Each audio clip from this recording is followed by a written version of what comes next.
안녕하세요. 빅데이터 시대에 이 웹크롤링 참 중요한 기술이죠. 네, 정말 그렇죠. 근데 만약에 경쟁사 데이터를 막 긁어오다가 걸리면 어떻게 될까요? 하하, 그게 참 민감한 문제입니다. 오늘은 바로 이 웹크롤링의 형사처벌 문제, 여기에 대한 대법원의 첫 판단, 2012도 1533 판결인데요. 이걸 다룬 법무법인 글을 바탕으로 좀 깊게 파헤쳐 보겠습니다. 네, 특히 데이터를 다루거나 기술 기업에 계신 분들은 정말 주목하셔야 할 판결입니다. 목표는 이 복잡한 법적 쟁점을 여러분이 좀 명확하게 이해하고 뭘 조심해야 할지 그 시사점을 얻어가시는 겁니다. 네, 기술적인 행위가 법적으로 어디까지 허용되는지 그 경계를 아는 게 중요하죠. 자, 그럼 바로 시작하죠. 사건이 뭐였냐면 그 숙박 예약 플랫폼들 있잖아요. 네네, A사가 경쟁사인 B사 데이터를 크롤링한 사건이었어요. 맞습니다. 근데 이게 그냥 웹사이트에 보이는 정보만 긁어간 게 아니라고요. 네, 그게 핵심입니다.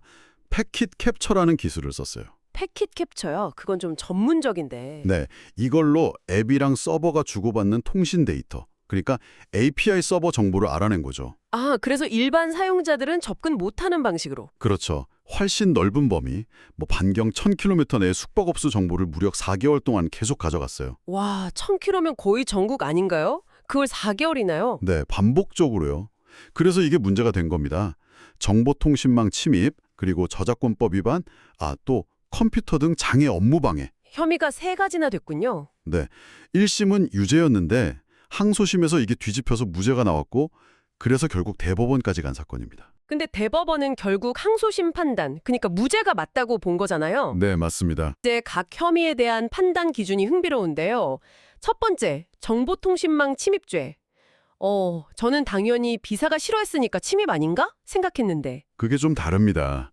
대법원은 이 서비스 제공자, 그러니까 B사의 주관적인 의사보다는요, 객관적인 사정을 봐야 한다고 했어요.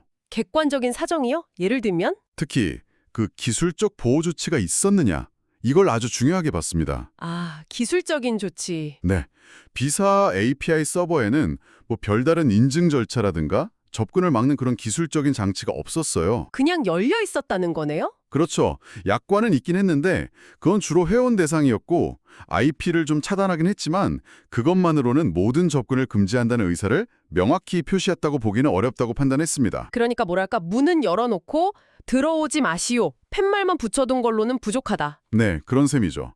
접근 권한 자체가 없다고 단정하기는 어렵다. 이게 결론입니다. 그렇군요. 기술적인 자물쇠가 중요하네요. 그럼 두 번째, 데이터베이스권 침해는요? 데이터 엄청 많이 다져갔는데. 이것도 이제 법리적으로 따져봐야 하는데요.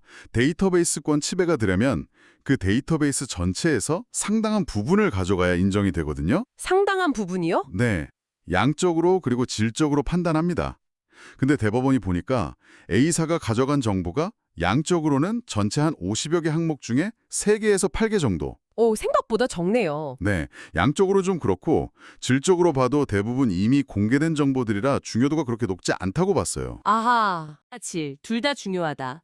마지막으로 업무방해죄는 어땠어요? 앱의 정상 범위를 넘어서 막 1000km씩 요청했는데 이건 문제가 될 법한데요? 이것도 참 흥미로운 지점인데요. API 서버가 허용하는 그 명령 구문 형식이 있거든요. 네네. 그 형식 내에서 정보를 요청했다면 단순히 검색 범위를 넓혔다는 것만으로는 시스템 목적에 어긋나는 부정한 명령이라고 보기는 어렵다고 봤습니다. 오, 그래도 너무 과도하게 요청한 거 아닌가요? 그렇죠. 근데 이제 B사가 시스템적으로 반경 몇 킬로미터 이상은 안 돼, 이렇게 기술적으로 막아놓지 않았다는 점이 또 중요하게 작용했어요. 명시적인 제한이 없었다는 거죠. 와, 진짜 좀 의외의 결과네요. 그럼 이 판결이 우리에게 주는 메시지, 핵심은 뭘까요? 역시 가장 중요한 건 객관적 사정, 특히 기술적 보호 조치를 얼마나 갖췄느냐 하는 겁니다. 결국 기술이네요. 네, 데이터를 정말 보호하고 싶다면 그냥 약관에 쓰거나 가져가지 마세요 하는 것만으로는 안 되고 실제로 접근을 통제하는 기술적인 장치를 걸어 잠가야 한다는 게 명확해졌습니다. 그럼 반대로 크롤링하는 입장에서는요? 크롤링하는 입장에서는 이런 기술적 보호 조치를 뚫거나 아니면 명백히 비공개 정보 또는 데이터베이스의 아주 핵심적인 부분을 가져가는 건 여전히 형사처벌 대상이 될 수 있다는 걸 명심해야죠. 경고 메시지이기도 합니다. 결국 데이터 자물쇠를 잘 채워야 한다는 거고 또 이 판결이 모든 크롤링이 다 괜찮다. 이런 면죄부를 준 건 절대 아니라는 점. 이것도 중요하겠네요. 맞습니다. 정말 중요한 지적입니다. 그리고 이번 판결은 어디까지나 형사 책임에 대한 거였잖아요. 네, 그렇죠. 민사상 손해배상 문제라든가 아니면 불공정 경쟁 행위 같은 이슈는 또 완전히 다른 차원의 법적 쟁점이 될 수 있다는 점도 기억해야 합니다. 네, 오늘 살펴본 대법원 판결, 웹 크롤링의 법적 경계에 대해서 아주 중요한 기준점을 제시했습니다. 데이터를 가진 쪽은 기술적 방어를 더 철저히 해야 하고 또 데이터를 활용하는 쪽은 타인의 권리를 침해하지 않도록 더 신중해야 한다는 메시지 같아요. 정확합니다. 기술은 계속 발전하고 데이터 가치는 점점 더 커지니까요.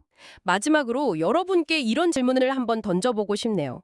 기술은 계속 발전하는데 데이터의 자유로운 활용과 혁신을 촉진하는 것, 그리고 정보 주체의 권리나 서비스 안정성을 보호하는 것, 이 사이의 균형점은 앞으로 어떻게 찾아가야 할까요? 특히 점점 더 교묘해지는 그런 데이터 수집 기술에 대해서는 우리가 어떤 법적 또 윤리적 기준을 세워나가야 할지 한 번쯤 깊이 고민해볼 문제가 아닌가 싶습니다.